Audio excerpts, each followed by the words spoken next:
bagaimana di laman Instagram beliau @nova_arianto30 ini Coach Nova menyampaikan permintaan maaf begitu ya. Indonesia resmi diumumkan oleh AFC sebagai salah satu negara yang ikut proses bidding menjadi tuan rumah Piala Asia 2031 mendatang. Gue nggak lihat kita butuh-butuh amat sih bro. Kalau untuk saat ini menurut gue kedalaman squad juga udah ada. Udah ada. Coach Nova, netizen Indo menepuk pundak pelatih timnas U17 ini, memberikan dukungan penuh meski gagal melaju ke babak semifinal Piala Asia. Kami bangga coach, sudah berhasil mengantarkan timnas U17 hingga sejauh ini. Asa masih ada. Piala Dunia U17 menanti di depan mata di Qatar November nanti. 6-7 bulan ke depan masih ada jeda untuk perbaiki performa adik-adik U17 bawa terbang tinggi lambang Garuda mendunia. Tapi ini adalah sebuah sikap yang positif yang ditunjukkan oleh Coach Nova, bagaimana di laman Instagram beliau @nova_arianto30 ini Coach Nova menyampaikan permintaan maaf begitu ya. Saya minta maaf, akhirnya perjalanan kami di Piala Asia U17 harus terhenti di babak 8 besar. Pertama-tama saya sampaikan terima kasih sebesar-besarnya atas kerjasama semua pemain yang sudah berjuang untuk memberikan yang terbaik. Banyak pengorbanan dilakukan pemain, tapi semua terbayarkan, kami lolos Piala Dunia U17. Kita fokus ke hal itu saja dulu. Bagaimana kita mendapatkan hasil yang cukup membanggakan, satu tiket menuju ke Piala Dunia U17 Qatar 2025 di November akhir tahun nanti menjadi hal yang harus kita selesaikan dengan catatan gemilang. Oke? Ini menarik karena kita harus fokus, kita harus perbaiki apa yang salah. Kita sudah banyak sekali catatan selama Piala Asia. Jadi kira-kira apa catatannya? Punya ide? Silahkan tulis catatan kalian tentang timnas U17 di kolom komentar di bawah ya. PSSI secara resmi mengajukan diri sebagai salah satu calon tuan rumah untuk gelaran Piala Asia 2031. Kabar ini diumumkan langsung oleh Konfederasi Sepak Bola Asia yang menyebut bahwa terdapat 7 asosiasi anggota yang telah menyatakan minat secara resmi. Mereka adalah Uni Emirat Arab, India, Kuwait, Australia, Indonesia, Korea Selatan, serta gabungan dari Kirgistan, Tajikistan, dan Uzbekistan. Oke, ini kita tidak bisa lolos dari Piala Asia 2025 di fase per 8 besar. Kita tidak bisa melaju ke semifinal, tapi ada kabar menggembirakan nih. Bagaimana Pak Erick Thohir lewat PSSI mengajukan diri resmi Indonesia ikut bidding untuk menjadi tuan rumah Piala Asia 2031. Ada beberapa negara yang juga ikutan bidding menjadi lawan Indonesia untuk mendapatkan kepercayaan menjadi tuan rumah. Di antaranya ada Australia juga maju, Korea Selatan, Kuwait, Uni Emirat Arab, India, dan juga ada gabungan negara Uzbekistan, Tajikistan, dan juga Kirgistan ikutan maju menawarkan diri menjadi tuan rumah Piala Asia 2031. Jadi ini semoga kita bisa deal.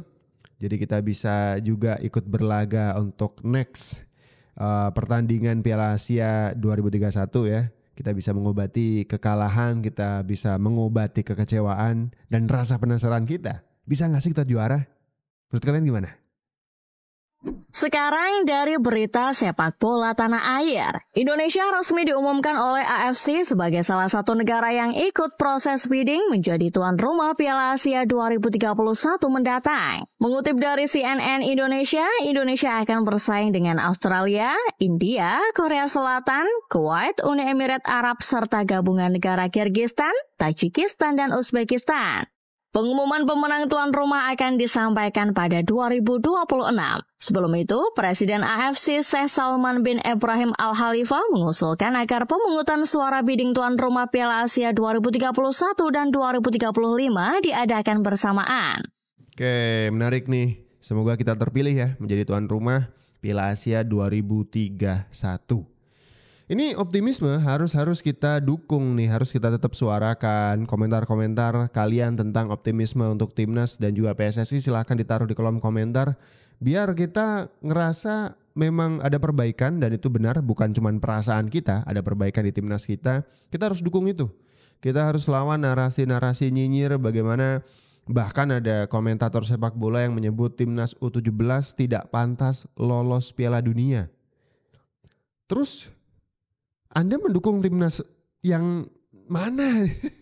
Kalau timnas negara Anda sendiri tidak Anda dukung. Timnas U17 Indonesia lolos ke Piala Dunia, Bung Toel sebut tak pantas. Kelolosan Timnas U17 Indonesia asuhan Coach Nova ke Piala Dunia tentunya membuat banyak masyarakat Konoha berbahagia. Namun tidak dengan manusia setengah dewa yang satu ini. Siapa lagi kalau bukan seorang Bung Toel? Bung Toel menganggap jika permainan dan penampilan dari anak asuh Coach Nova kurang mengesankan dan tak pantas untuk lolos ke...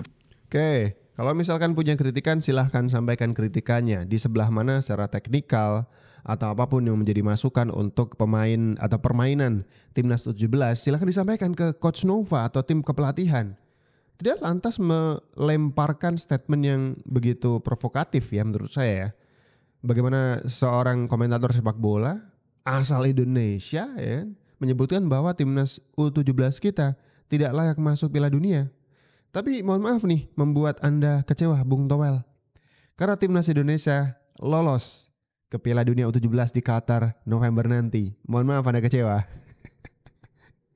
Saking gregetannya publik sepak bola kita sama orang yang satu ini, ada Yama Carlos kalau teman-teman tahu. Ini adalah seorang aktor gitu ya, yang juga suka dengan seni bela diri. Ini menantang Bung Toel untuk adu panco kah atau adu jotos? Gak ngerti ini, ditantang sama Yama Carlos.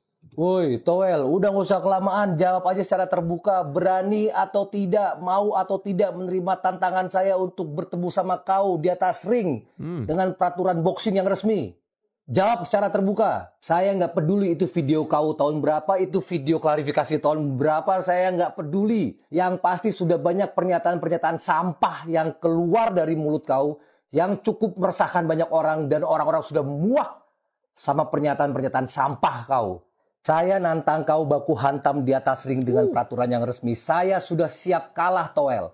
Saya nggak peduli mau saya menang, mau saya kalah. Saya nggak peduli. Yang pasti saya harus bisa baku hantam sama kau di atas ring. Peraturan boxing. Mainkan. Jadiin Toel. Saya sama kau lawan seimbang Toel. Umur kita nggak beda jauh. Berat badan kita juga nggak beda jauh. Saya nggak punya basic bela diri. Yang penting saya bisa baku hantam sama kau di atas ring. Ayo kita sama-sama cari makan.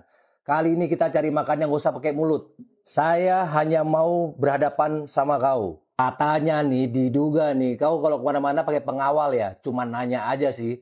Jadi jangan melibatkan pihak lain. Jawab secara terbuka. Bung Toel si paling pengamat sepak bola Indonesia. Kita sebenarnya menerima kritik ya. Kritik itu kan membangun apa yang bolong dari sistem kepelatihan, cara main, gameplay, dari pemilihan pemain itu sendiri, bagaimana tim kepelatihan juga kita kritisi, itu bagus. Kita nyari apa yang kurang, kemudian kita tambal sebagai bentuk penyempurnaan. Kita berharap, sebenarnya harapan kita itu sama.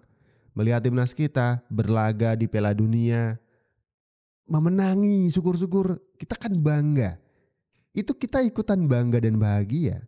Tapi kadang-kadang orang menyampaikan kritik dengan cara yang kurang elok begitu ya. Kekalahan U17 juga dipakai untuk bahan mengolok-ngolok, tapi sebenarnya tidak seharusnya begitu.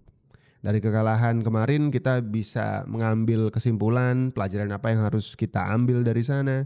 Kemudian juga penyempurnaan apa yang harus kita lakukan dari tubuh U17 kita. Paling tidak kan kita sudah meraih tiket ke Piala Dunia U17.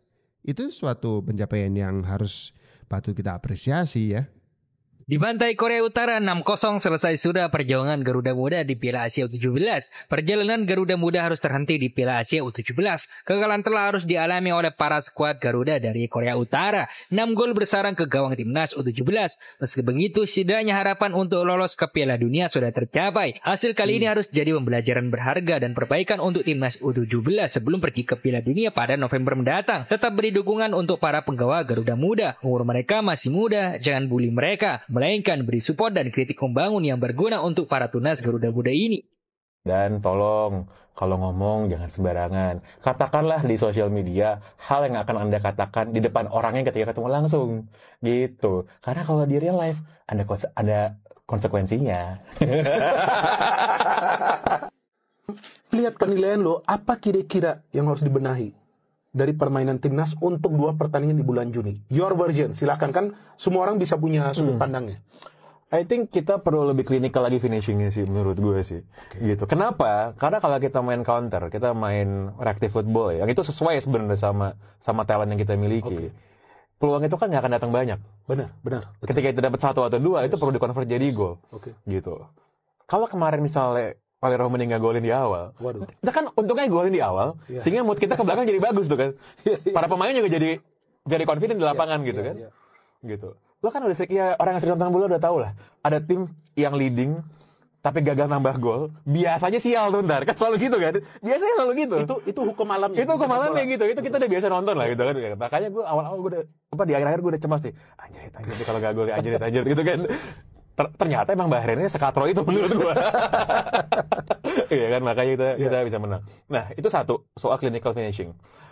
Terus misalnya gue kemarin bertanya, kita perlu tambahan pemain baru lagi nggak sih naturalisasi? Nah, itu. Gitu.